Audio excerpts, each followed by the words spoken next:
Bad Apple is something you probably saw at 3 AM before promptly passing out.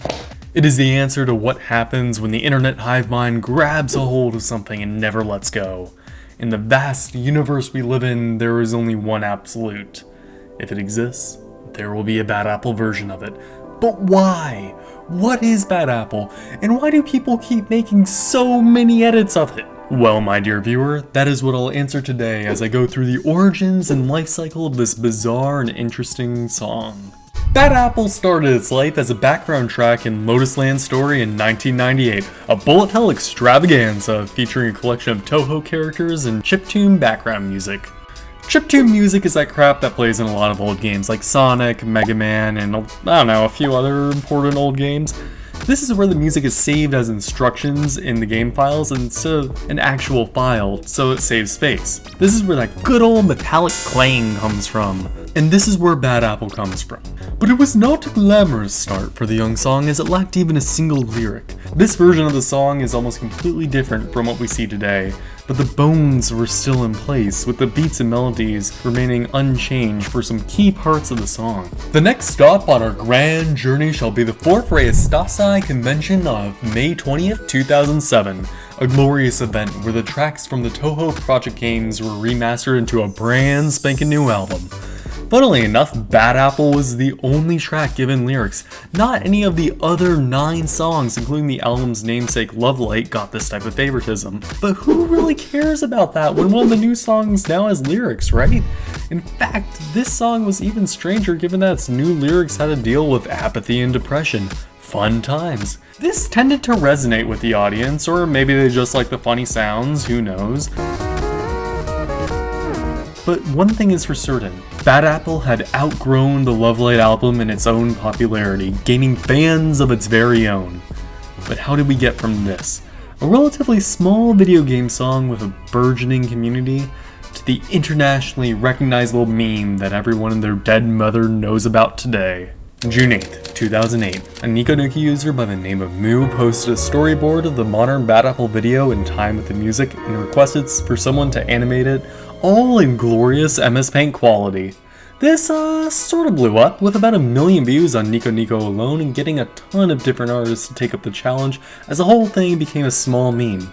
It was a grand contest, with many artists contributing their own spin on it.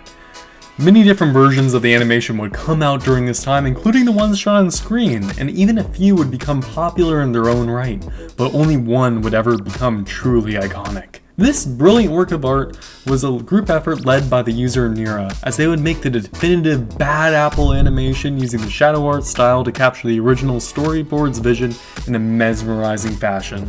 It was insane, with ephemeral visuals that flew together like a dancing dream.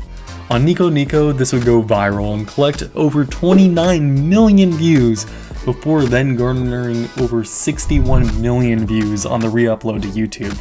Funnily enough, since the original storyboard was completely overshadowed by its now colossal creation, many of the new derivatives were based off the iconic shadow art version instead of the original, and they began to twist into something completely new. A common trend was recreating the visuals on anything, and I mean anything. Classic calculator version, check. Windows File Explorer, done. The YouTube caption system, here you go. A literal freaking hand-carved stop-motion apple, why the hell not? There are a ton more just as bizarre and creative as these, and it's worth falling down the rabbit hole for because I cannot cover nearly enough of them here.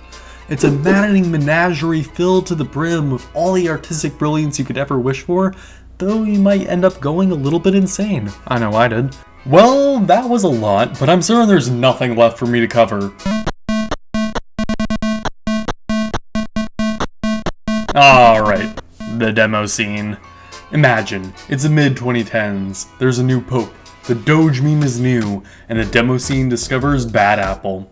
The demo scene is pretty much people making small audiovisual programs and putting them onto machines that they have no right to be on. When the demo scene discovered Bad Apple, many people started making their own versions since the simple audio and visuals turned out to work well with the older hardware like the Sega Mega Drive and the Game Boy, and so it became a sensation inside the community. Mini versions would spawn from this trend, and it sort of became a Hello World equivalent for these demos. Eventually, entire categories at tournaments would end up becoming devoted to Bad Apple, granting it more importance as more and more versions continue to pop up. By the end of this age, Bad Apple had secured its place in the annals of internet history.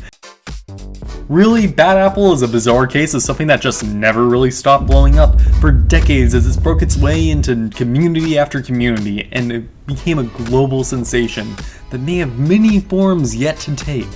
Remember, if it exists, there will be a Bad Apple version of it. Thank you to everyone who's stared into the abyss with me today. I hope you found this entertaining, or perhaps even informative. If you like this, then feel free to like, subscribe, or maybe even check out some of my other stuff. Goodbye, and have a wonderful day.